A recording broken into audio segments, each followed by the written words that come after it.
आप सभी स्वस्थ रहें, खुश रहें, इसी कामना के साथ एक बार फिर से आप सभी का हमारे चैनल डेली एस्ट्रोलॉजी शशि में आपका हार्दिक स्वागत है। आज का विषय है वक्री बृहस्पति के परिणाम, जो 14 मई 2020 को रात्रि 20:02 पर वक्री हो जाएंगे।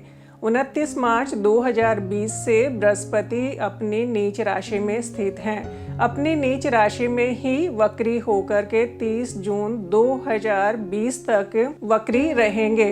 30 जून 2020 के बाद में बृहस्पति अपनी राशि में आ जाएंगे, लेकिन अपनी वक्र गति में ही विराजमान रहेंगे। उसके बाद 13 सितंबर 2020 सुबह 6:13 तक वक्री रहेंगे तथा उसके बाद में मार्गी हो जाएंगे। वैदिक एस्ट्रोलॉजी में बृहस्पति को देवगुरु, ज्ञान, विद्वता, ज्योतिष, धार्मिक स्थल, धार्मिक कार्य, बड़ा भाई, धन, संतान, पति के कारक, पेट से संबंधित बीमारियां, मधुमेह यानी कि शुगर से रिलेटेड प्रॉब्लम, स्वर्ण शक्ति, कान, मान सम्मान, उच्च विद्या के कारक माने जाते हैं। तो जब भी बृहस्पति वक्री होते हैं तो कुछ ये मिथ है कि शुभ ग्रह अपना अशुभ परिणाम देना शुरू कर देते हैं और अशुभ ग्रह अपना शुभ परिणाम देना शुरू कर देते हैं, लेकिन ये एक मिथ है। जो भी ग्रह होगा उसका जो भी नेचर है, नेचर में परिवर्तन नहीं आएगा। यदि शुभ ग्रह है तो शुभ ही परिणाम देगा,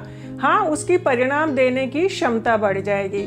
तो जिन भी जातकों की जन्म कुंडली में यदि वक्री बृहस्पति बली है, बली यानी कि अपनी उच्च राशि में या स्वराशि में स्थित है, तो वो जातक बहुत ही जीनियस होते हैं। तो जब भी वक्री बृहस्पति के परिणाम की हम बात करें तो जातक के पास इतना ज्ञान होता है कि जो लोग वैसा सोच भी नहीं सकते उनकी प्लानिंग उस तरीके से होती है।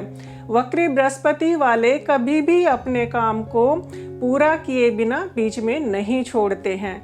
तो आइए आज हम चर्चा करते हैं कि मेष राशि से लेकर के मीन राशि तक बृहस्पति किन किन राशियों को अपना आशीर्वाद दे करके भाग्यशाली बनाने वाले हैं।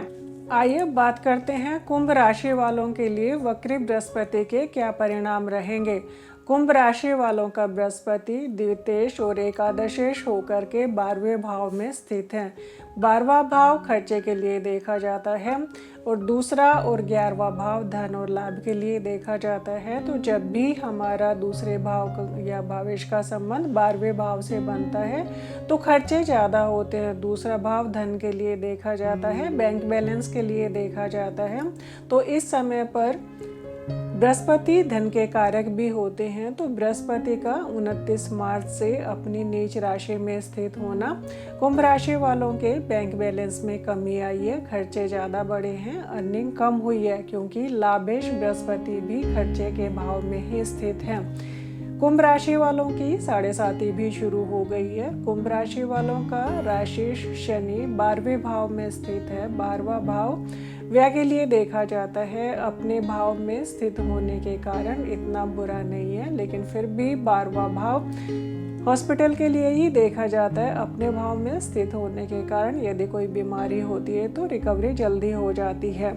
बृहस्पति जैसे ही 30 जून 2020 को रात्रि 7:50 में अपनी धनु राशि में स्थित होंगे, कुंभ राशि वालों का बैंक बैलेंस बढ़ेगा, धन का लाभ होगा। 11वें भाव में स्थित होकर के बृहस्पति तीसरे भाव को देखेंगे। तीसरा भाव एफर्ट के लिए होता है। तो इस समय पर कुंभ राशि वाले जो थोड़े से आलसी हो गए थे तो फिर से मेहनत करना शुरू करेंगे। 11वें भाव से 7वीं दृष्टि आपके 5वें भाव पर जाएगी। 5वां भाव भी धन के लिए देखा जाता है। 5वां भाव बुद्धि के लिए भी देखा जाता है। तो इस समय पर शनि की साढ़े साती चलने के कारण, राशि का 12वें भाव में स्थित होने के कारण और ज्ञान के कारक बृहस्पति का शनि की राशि में स्थित होने के कारण जो आप कुछ भी सोच नहीं पा रहे थे, कोई भी अच्छी प्लानिंग नहीं कर पा रहे थे, तो 30 जून को बृहस्पति जैसे ही अपनी राशि में स्थित होंगे आप फिर से अच्छी प्लानिंग करना शुरू कर देंगे।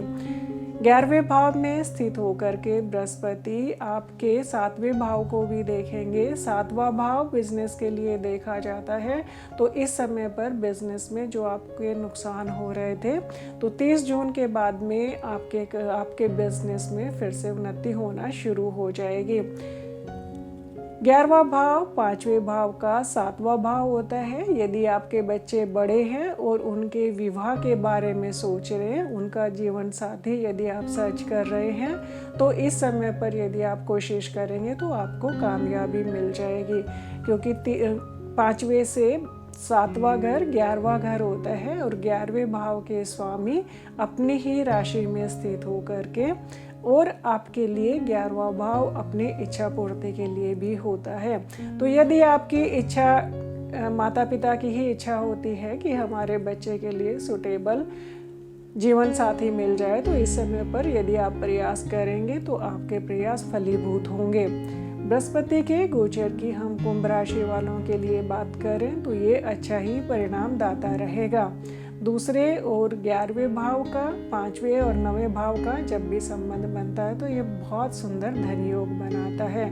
और धनेश का अपनी मूल त्रिकोण राशि में स्थित होना कुंभ राशि वालों के लिए धन का बहुत सुंदर योग बनाएगा। यदि हम कुल मिलाकर के बृहस्पति के गोचर की बात करें तो धनु राशि वालों के लिए संतान से, कुटुंब के लिए, संतान के लिए, व्यापार के लिए, सभी एंगल से अगर हम बृहस्पति के गोचर की प्रेडिक्शन करें तो ये आपके अच्छे ही फल देने वाला रहेगा। गोचर की जब भी बात करें तो एक नज़र हमें अपनी जन्म कुंडली पर भी डाल लेनी चाहिए। यदि आपकी जन्म कुंडली में बृहस्पति वक्री हैं और बली हैं तो तभी ये इस प्रकार के आपके परिणाम दाता रहेंगे। यदि आपको हमारी ये वीडियो पसंद आई हो तो लाइक करें, शेयर करें, कमेंट्स करें और हमारी नई वीडियो देखने के लिए हमारे चैनल को सब्सक्राइब करें। Thank you.